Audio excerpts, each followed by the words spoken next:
नागपूर महानगरपालिकेच्या निवडणुकीचा प्रचार जोरदार सुरू आहे। आज शेवटचा दिवस आहे आणि अशातच प्रभाग 33 मधून मनोज गावंडे यांचा प्रचार जोरदार सुरू आहे। आपण पाहू शकता माझ्या मागे की कशा प्रकारे राष्ट्रीय काँग्रेस भारतीय राष्ट्रीय काँग्रेस यांच्या प्रचारासाठी जे आहे मनोज गावंडे यांच्यासह विशाल जनसमुदाय जो आहे आपल्याला पाहायला मिळत आहे। मोठ्या प्रमाणात जे आहे लोक त्यांच्यासोबत आपल्याला दिसत आहे आणि एक विशाल गर्दी ही त्यांच्या समर्थनात उतरली आहे।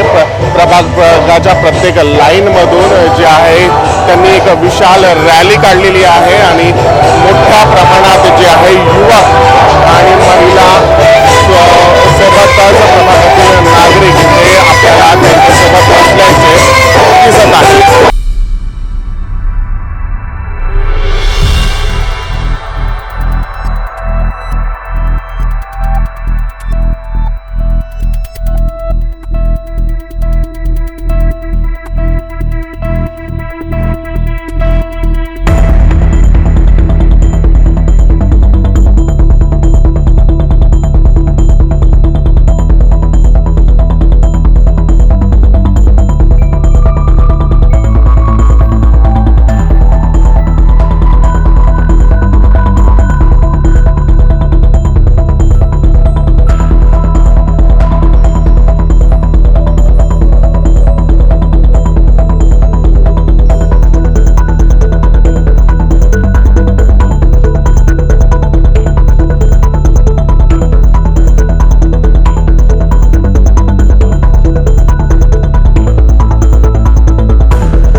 आणि अशा प्रकारे ही विशाल रॅली जी आहे आपण पाहू शकता मनोज गावंडे यांची निघाली आहे आणि हा एक जनसमुदाय त्यांच्यासोबत आहे। आपण पाहू कशा प्रकारे लोकांचं समर्थन त्यांना दिसत आहे आणि यावेळेस पुन्हा एकदा मनोज गावंडे हे जिंकून येतील असा अंदाज वर्तवण्यात येत आहे। प्रभागातील नागरिकांतर्फे लोकांचं एक विशाल समर्थन त्यांना प्राप्त असल्याचं दिसत आहे। यासोबतच उद्या परवा मतदान आहे, त्यामध्ये माहिती पडणार की 16 तारखेला जे आहे चुनावाचा निवडणुकीचा रिझल्ट येईल आणि त्यानंतर स्थिती स्पष्ट होईल की कोण या प्रभागातून जे आहे आपला झेंडा राखतो आहे। कॅमेरा पर्सन विलास मी प्रकाश शुंकलवर, महाराष्ट्र 24 नागपूर।